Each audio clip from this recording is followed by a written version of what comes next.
Let me open to the floor. So please raise your hands and tell us your name and what school you're from, and then ask your question. Thank you, Mr. Thompson, and it was so moving and eye-opening and remarks. I really appreciate it. My name is Kenji Okoyama, Dean of the Business School of Ritsumeikan Asia Pacific University. It is called APU from Japan. Yes. You stayed in Japan for some time as a runway of your career. And let me ask you this. And our university is bilingual university. I use two languages, Japanese and English. And we have got a lot of international students. And as far as undergraduate students concerned, they can find a job very easily because they can speak English and Japanese, plus native languages. Some speak more. Some speak 4 to 5 languages. But when it comes to postgraduate, we only give English education. They study, in English, something about Japanese. They're quite interested in Japanese business management. They want to find a job in Japan, but Japanese company cannot open doors to them. To be frank, Japanese company do not tell undergraduate students from MBA students, that's quite fair to undergraduate. It is working favorably to our undergraduate students. They can find a job easy. When it comes to postgraduate, and the Japanese company do not tell postgraduate from undergraduate. Also, they're a little bit closed in language. Do you think the situation will change? Well, Thank you very much. Thank you. I never thought I would see the day when a foreigner would head up Sony or Nissan Motors, and I think that those appointments have done a lot to make Japan a more open business society and economy there. I would certainly think that, Japan has been successful without having foreigners. They've gone all over the world with their exports. But I think Japan is now faces some new challenges and has been for the last 15, 20 years. And I think that bringing the foreign students or foreign business people into their structures would be a big advantage. Let's face it, nothing changes fast in Japan, right? We know that. And the Japan model has been going on for many, many years. And people think me having started my business in Japan is a sort of small miracle in a way but as I said, we weren't dealing directly with the Japanese customers. We were dealing more with expatriates. I certainly hope it would change. I hope it would continue to change because having watched that in my lifetime, to see these foreigners.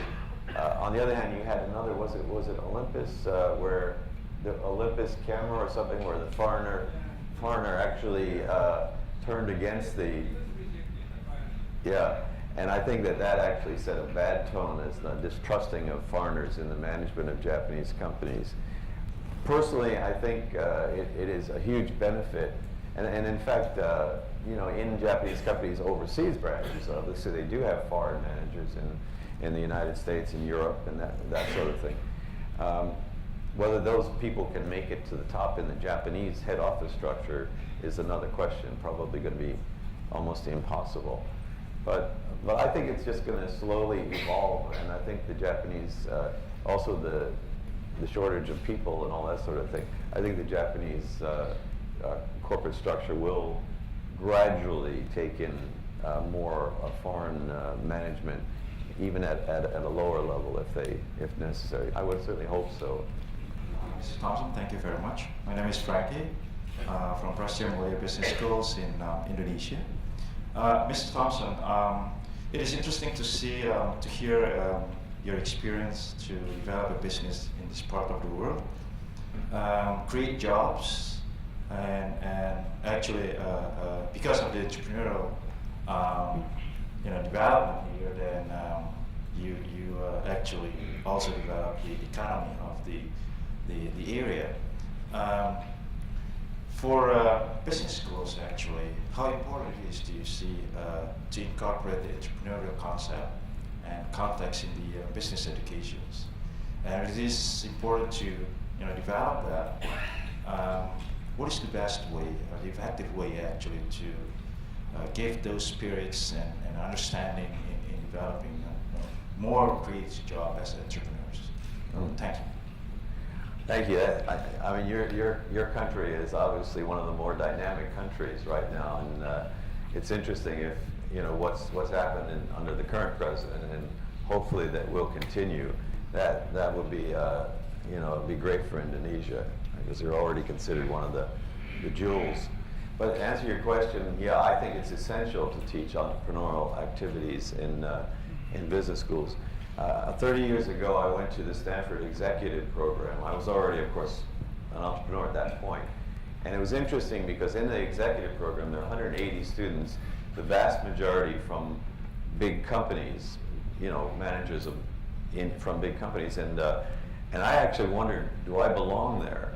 And it was interesting when I got there that instead of being the odd man out, I was actually the one that they were interested in, because I was my own boss and developed my company was much smaller then, but so I suddenly got some confidence. And they taught a course in there. I don't know if anybody teaches it, and if you teach it, but it was about the subject of entrepreneurship. But that's what it was called, and this spirit of entrepreneurial activity in a big company. So how they could find managers who had good ideas and creative ideas, but probably weren't going to be able to carry them through, but they could get a business unit started within the company, and they call that entrepreneuring. So I think that it showed that big companies as well need these fresh ideas and creativity that sometimes their structure doesn't accommodate very well, because everybody has to have approval for this and that. How do you teach it better? I would go back to my thought that to try to bring in people from your communities who have had the experience, whether there's small, maybe it's a restaurant owner or a bigger type of business, and have them talk to your students in that particular course and explain what they went through and what they've experienced and what they felt was necessary for them to be successful. I think those would be real examples that students could understand. They could really adhere to that. It's not just a model or something, but it takes a lot of personal passion and commitment to do this, to make it a success. And as I say, be prepared for all the things that are going to be thrown in your way as you try to develop. They should hear that from people who have actually experienced it. And maybe even some failures, by the way. If you could get some, we had, in Hong Kong, we had what was that airline, Oasis, was it Oasis Airlines?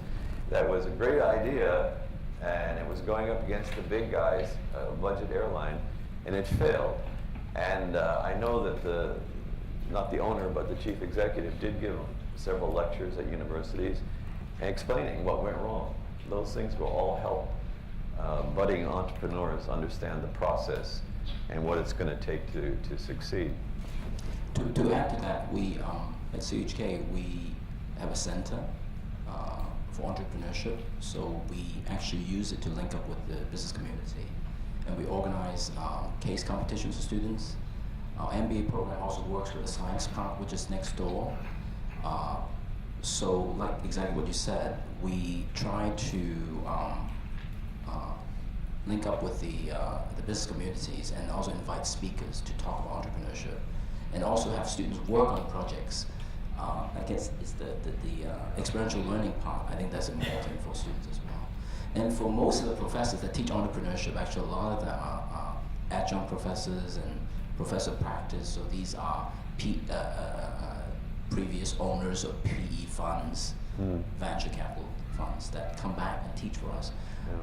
I think we really need to rely on the business community in entrepreneurship. It's so dynamic. There are really no well-defined discipline in our business education to have very, very strong research on entrepreneurship at this point.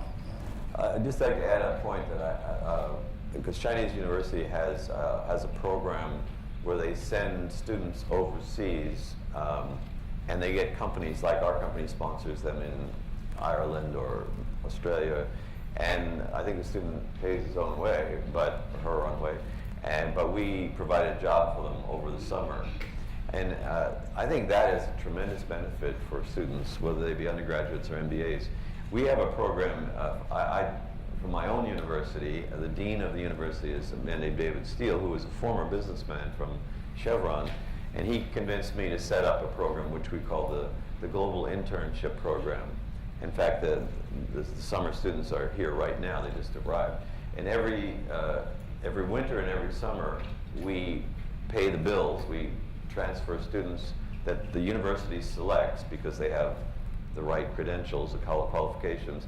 They send them to one of our operations around the world. It could be in Europe or Africa or here. And we give them a real project. I mean, it's not a sham. We have something we need done. And they do that project over the period of time they're here. Usually it's not that long, it's 2 or 3 weeks. But they all already prepare for it before they come. And then they get the experience of working in an international arena.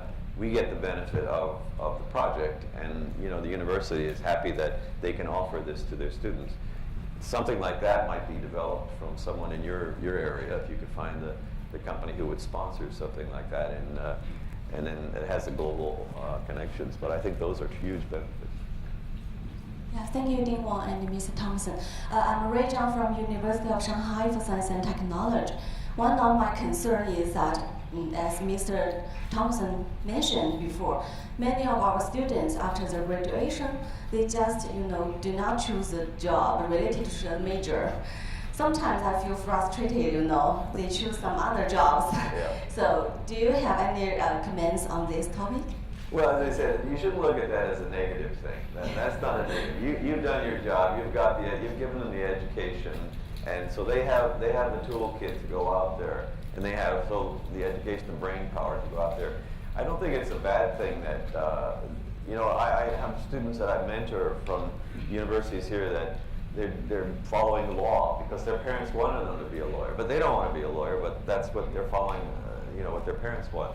Sometimes when they get out, they find something completely different, but they feel so good in that environment. And that's the way their life should go. They can be very successful in that field.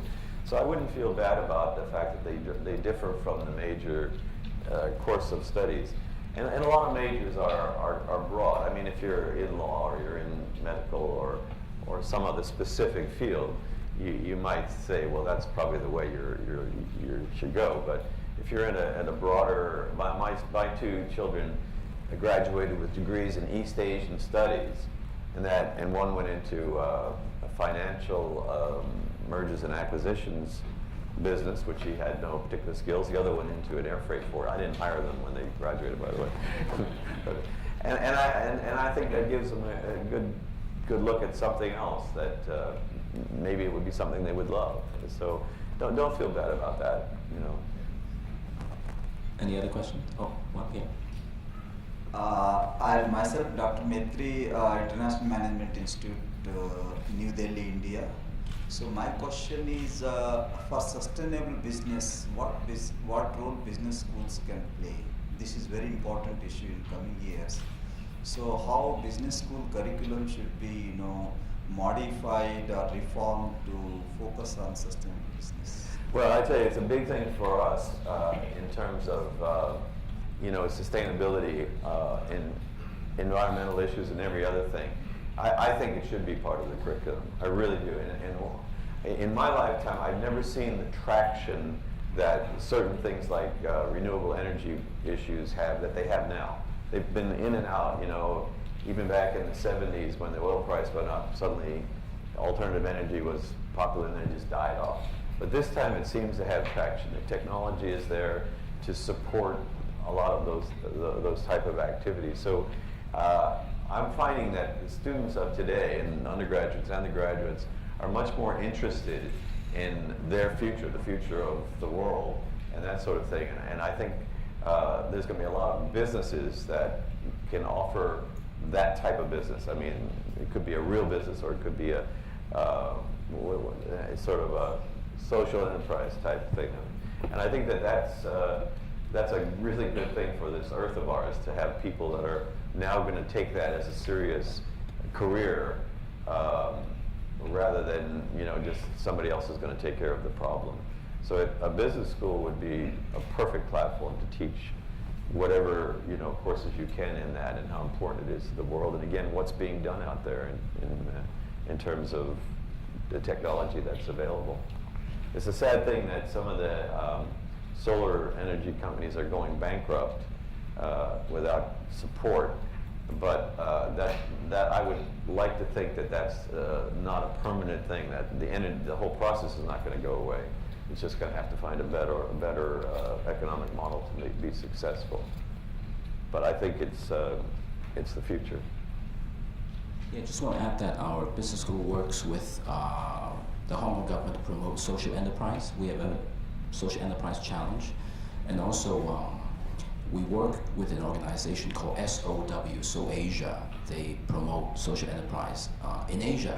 So if any of the business schools are interested to get to know them, you can let me know, because they do want to sponsor projects, viable projects, with money and with their expertise to promote social enterprise in your country.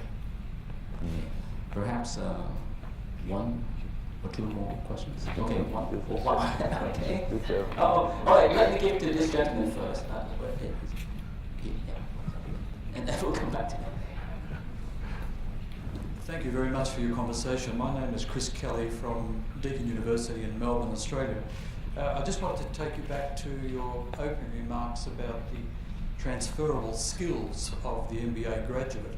And in your own organisation, I'm just curious to know, in fact, if you have mobility programs and what advantages do they bring to yourselves as an organisation? Yeah, well, actually, we're in the mobility business, so we actually sell that all the time. But we do indeed have programs, and we try always to promote from within. And I guess a lot of companies would follow that same pattern. So if someone resigns in one location, we immediately put that job opportunity on our internal intranet to see who's interested. And then we evaluate them to see if they would be the right candidate to take on that new role. But we do indeed have programs by which, like any big company, we want to see if they would be suitable to the new environment we're going to put them in. That would be a mobility program. I think that's what you mean. And I think that these are really important factors, because while a person could be terrific in the environment they're working in, they could be a complete failure in another environment. And the other aspect would be if you're taking someone who is, let's say they are the sales manager of one branch, done a great job, ready to move up, the opportunity comes over in another branch to be the general manager. Do they have all the skills to put that piece together? So I think that all companies that are looking at the transferability of staff have to, consider that and have a mobility program to see if it's going to work or not. Otherwise, it can be a very expensive failure, and we see that all the time. I might say the Aussies are some of the most transferable we've ever had. You guys kind of just go with the flow, and no, we have a lot of Australians in our company, and Kiwis as well. I think it'd be great. Well, with that, thank you so much, Mr. Thompson, for your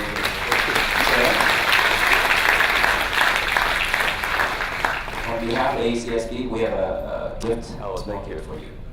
Thank you very much.